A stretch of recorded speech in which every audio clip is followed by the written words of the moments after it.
Hari Om welcome back to Hanidhwani YouTube channel. Bakery ಸ್ಟೈಲಲ್ಲಿರುವಂಥ perfect kodubale ರೆಸಿಪಿಯನ್ನು share ಮಾಡ್ತಾ ಇದ್ದೀನಿ. Come let's start.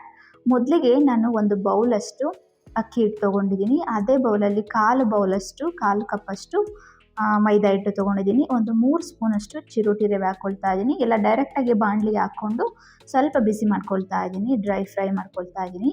ಸ್ವಲ್ಪ ಬಿಸಿ ಆದರೆ ಸಾಕು, ತುಂಬ ಓವರ್ ಫ್ರೈ ಮಾಡ್ಕೊಳ್ಳೋದು ಬೇಡ. ಮೀಡಿಯಮ್ ಫ್ಲೇಮಲ್ಲಿ ಇಟ್ಕೊಂಡು ಸ್ವಲ್ಪ ಬಿಸಿ ಆದಮೇಲೆ ಸ್ಟವ್ ಆಫ್ ಮಾಡಿ ತಣ್ಣಗಾಗಬೇಕು, ಎತ್ತಿಟ್ಕೊಳ್ತೀನಿ ಸಪ್ರೇಟು. ನೆಕ್ಸ್ಟ್ ಒಂದು ಮಿಕ್ಸಿ ಜಾರ್ಗೆ ಕಡಲೆ, ಕರಿಬೇವು, ಹಾಗೆ ತುರಿದಿರೋ ಅಂಥ ಕೊಬ್ಬರಿ, ಒಂದು ಅರ್ಧ ಸ್ಪೂನಷ್ಟು ಖಾರ ಪುಡಿ ಹಾಕ್ಕೊಳ್ತಾ ಇದ್ದೀನಿ.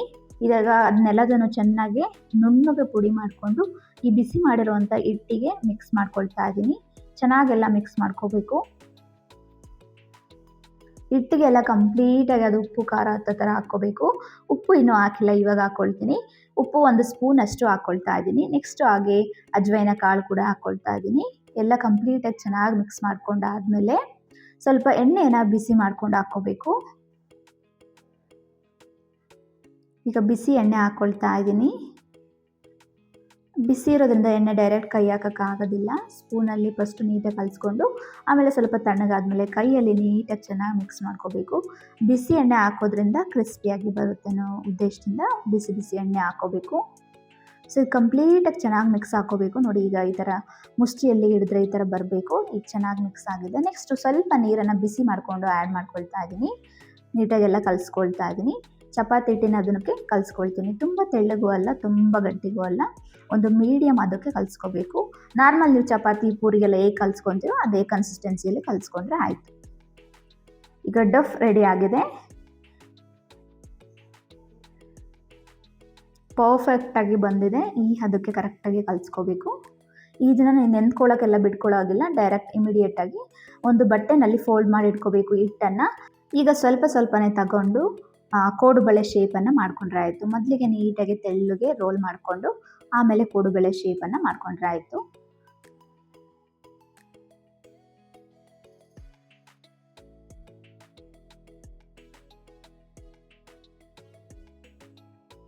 ಶೇಪ್ ಬಂದುಬಿಟ್ಟು ಚಿಕ್ಕದಾಗಿ ಬೇಕಂದ್ರೆ ಚಿಕ್ಕದಾಗಿ, ದೊಡ್ಡಕ್ಕೆ ಬೇಕಂದರೆ ದೊಡ್ಡಕ್ಕೆ ಮಾಡ್ಕೋಬೇಕು. ನಾನು ಸ್ವಲ್ಪ ಚಿಕ್ಕದಾಗೆ ಮಾಡ್ಕೊಳ್ತೀನಿ. ಧ್ವನಿಗೆ ಕೈಯಲ್ಲಿ ಹಿಡ್ಕೊಂಡು ತಿನ್ನೋಕ್ಕೆ ಸ್ವಲ್ಪ ಚಿಕ್ಕಕ್ಕಿರಲಿ ಅಂತ ಸ್ವಲ್ಪ ಚಿಕ್ಕದಾಗಿ ಸ್ವಲ್ಪ ದೊಡ್ಡದಾಗಿ ಕೂಡ ನಾನು ಹಾಕ್ಕೊಂಡಿದ್ದೀನಿ.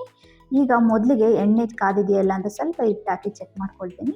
ಈಗ ಎಣ್ಣೆ ಬಿಸಿ ಆಗಿದೆ. ಒಂದೊಂದೇ ಹಾಕ್ತಾ ಹೋದರೆ ಆಯಿತು. ಐ ಫ್ಲೇಮಲ್ಲಿ ಇಟ್ಕೊಂಡ್ಬಿಟ್ಟು ಎಣ್ಣೆ ಚೆನ್ನಾಗಿ ಬಿಸಿ ಮಾಡ್ಕೋಬೇಕು. ಒಂದು ಬ್ಯಾಚ್ ಹಾಕ್ಕೊಂಡಾದ್ಮೇಲೆ ನೀಟಾಗೆಲ್ಲ ತಿರುಗಿಸ್ಕೋಬೇಕು. ಹಾಕಿದ ತಕ್ಷಣ ತಿರುಗಿಸ್ಬಾರ್ದು, ಬಾಣಲಿಗೆ ಅಂಟಿರುತ್ತೆ. ಹಾಗೆ ಒಂದು 10 to 15 ಸೆಕೆಂಡ್ಸ್ ಆದಮೇಲೆ ತಿರುಗಿಸಿದ್ರೆ ಆಗುತ್ತೆ. ಹಾಗೆ ಎರಡೂ ಕಡೆಯೂ ತಿರುಗಿಸಿ ಬೇಯಿಸ್ಕೋಬೇಕು. ಇಲ್ಲಾಂದರೆ ಒಂದು ಕಡೆ ಬ್ರೌನ್ ಆಗಿರುತ್ತೆ, ಇಲ್ಲ ಒಂದು ಕಡೆ ವೈಟ್ ಥರ ಆಗಿಬಿಟ್ಟಿರುತ್ತೆ. ಆಮೇಲೆ ಒಂದು ಐ ಫ್ಲೇಮಲ್ಲಿಂದ ಲೋ ಫ್ಲೇಮಲ್ಲಿ ಕಡಿಮೆ ಮಾಡ್ಕೋಬೇಕು. ಯಾವಾಗ ಅಂದರೆ ಸ್ವಲ್ಪ ಗುಳ್ಳೆಗಳೆಲ್ಲ ಕಡಿಮೆ ಬರ್ತಾ ಇರುತ್ತೆ. ಆವಾಗ ಸ್ವಲ್ಪ ಲೋ ಫ್ಲೇಮಲ್ಲಿ ಇಟ್ಕೊಂಡು ಮತ್ತೆ 1 ನಿಮಿಷ ಫ್ರೈ ಮಾಡಿಕೊಂಡ್ರೆ ಪರ್ಫೆಕ್ಟ್ ಆಗಿರೋಂಥ ಕೋಡುಬಳೆ ರೆಡಿ ಆಗುತ್ತೆ.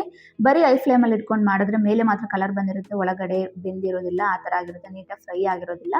ಸೊ ಈ ಥರ ಮಾಡೋದ್ರಿಂದ ಹೊರಗಡೆ ಮತ್ತು ಒಳಗಡೆ ಎರಡೂ ಕಡೆ ನೀಟಾಗಿ ಫ್ರೈ ಆಗಿರುತ್ತೆ. ನೋಡ್ತಿರ್ಬೋದು ನೀವು ಒಳಗಡೆ ಎಲ್ಲ ನೀಟಾಗಿ ಎಷ್ಟು ಚೆನ್ನಾಗಿ ಫ್ರೈ ಆಗಿದೆ ಅಂತ.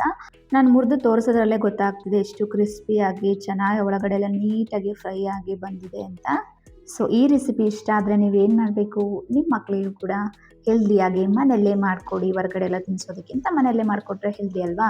ಹಾಗೆ ಈ ವಿಡಿಯೋ ಇಷ್ಟ ಆಯಿತು ಅಂದರೆ ದಯವಿಟ್ಟು ಸಬ್ಸ್ಕ್ರೈಬ್ ಮಾಡಿ, ನಿಮ್ಮ ಫ್ರೆಂಡ್ಸ್ಗೆಲ್ಲ ಶೇರ್ ಮಾಡಿ. Thank you for watching.